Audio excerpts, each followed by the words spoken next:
രണ്ടാമത് നമ്മുടെ പാലക്കാട് സഖാവ് ശശിക്കെതിരെ നടപടി എടുത്ത്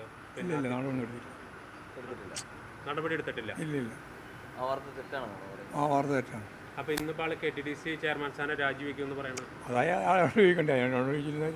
അദ്ദേഹത്തെ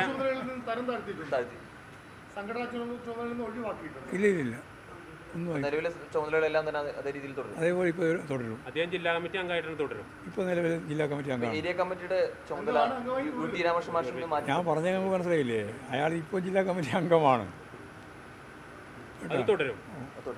പിന്നെ ജില്ലാ കമ്മിറ്റി അംഗമാണെന്ന് പറഞ്ഞാൽ പിന്നെ തുടരും പ്രത്യേകം പറയണ്ടേ.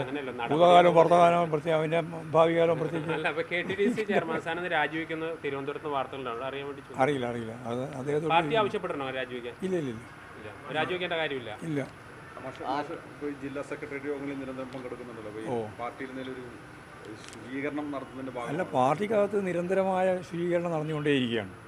അതൊരു ദിവസത്തേക്കോ 2 ദിവസത്തേക്കോ ഒരു കൊല്ലത്തേക്കോ ഒന്നുമല്ല, തുടർച്ചയായ പ്രക്രിയയാണ്. അതിൽ ജില്ലാ കമ്മിറ്റിയിലൂടെ ഞങ്ങൾ പങ്കെടുക്കാറുണ്ട്, ചിലപ്പോൾ ഏരിയ കമ്മിറ്റിയിലും പങ്കെടുക്കാറുണ്ട്. അത്രയേ ഉള്ളൂ. പരാതികളിലെല്ലാം വളരെ ഏത് പരാതി ഉണ്ടായാലും പരാതിൻ്റെ മേലെ കൃത്യമായ നിലപാട് പാർട്ടി സ്വീകരിക്കും. അതിൽ വിട്ടുപിടിച്ചില്ല. പക്ഷേ PK ശശിനെ മാറ്റിയില്ല എന്നുള്ള സാങ്കേതികമായിട്ട് പറയേണ്ടതാണോ, അത് ഓർഡർ ഉത്തരവായിട്ടില്ല എന്നാണോ പാർട്ടി? അതാണോ? അല്ല, ഞാനിപ്പം പറഞ്ഞാൽ മനസ്സിലായി, മലയാളത്തിലല്ലേ പറഞ്ഞത്. ക്ലാരിറ്റി വേണ്ടി അതിനെയാണ് ഞാൻ പറഞ്ഞത്. ഇപ്പോൾ ശശീൻ്റെ മേലെ ഒരു നിലപാടും സ്വീകരിച്ചു കഴിഞ്ഞിട്ടില്ല. സാധ്യതയുണ്ടോ? ഒരു കാര്യം